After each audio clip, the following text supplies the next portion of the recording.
I'm always advocating for ergs. This erg, the catch position is a little low, but as long as the stroke rate, stroke length, and the biomechanics reasonably replicate that which you will experience or produce in a dragon boat, then this exercise, or this, if you're using this as a test, it'll be a very good indication of your performance in a dragon boat.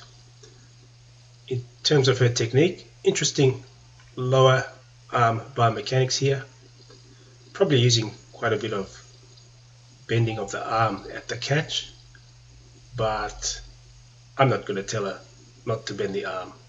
You can if you want.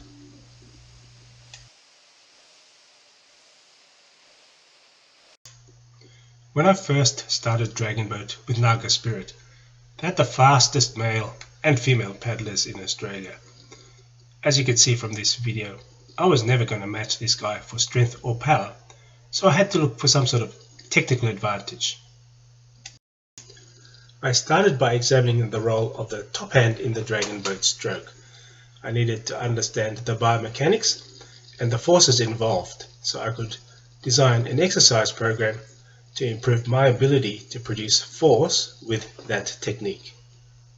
This illustrates the movement of the paddle at top speed. It looks to me like it's all top hand drive. To improve my top hand drive in the Dragon Boat or for the water trial, I designed this exercise. I used this exercise, a combination of trunk flexion and forward press of the arm. In actual fact, in the Dragon Boat, you need forward and downward press. Here, the elite trainer is using 7 kilos. I found I needed to use about 20 kilos in a water trial because, well, a water trial is way too hard. The water trial where one person pulls the whole boat is not an appropriate place to be testing a technique that is purely top arm drive. That's more for top speed. When you're pulling the whole boat on your own, you're probably only going at about 2 meters per second. So I tested a pure top hand drive on an erg, and that is also not an appropriate place to test just that movement. I think I did 213 meters in 1 minute, which is 20 or 30 meters short of what it should be. So ultimately, when you're choosing a test, I always prefer the erg.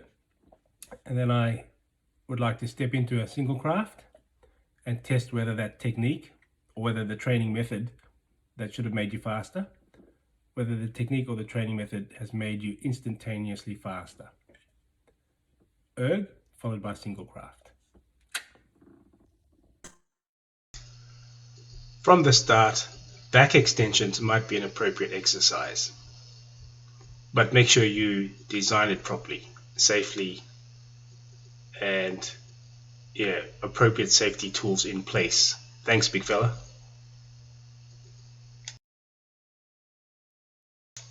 The goal this year is to complete my normal 45-second distance in 40 seconds on an erg. In order to start the experiment, I have to recapture some form. I need to find another 8 meters, which I measure over 30 seconds. I'm looking at the Chinese national team for some hints as to how to paddle extremely fast, looking at the start, examining their biomechanics, copying the top arm drive, which I tested in the last video. I'm also noticing that the bottom arm is bent at the catch. In fact, the guys at the back bend their bottom arm through the stroke, which would entail they're using biceps. Maybe I should just strengthen my biceps.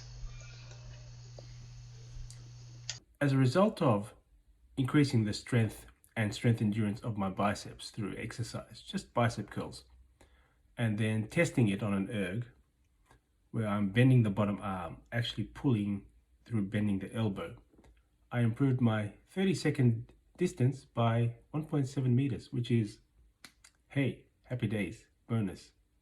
Wouldn't say no. So don't forget the bicep curl.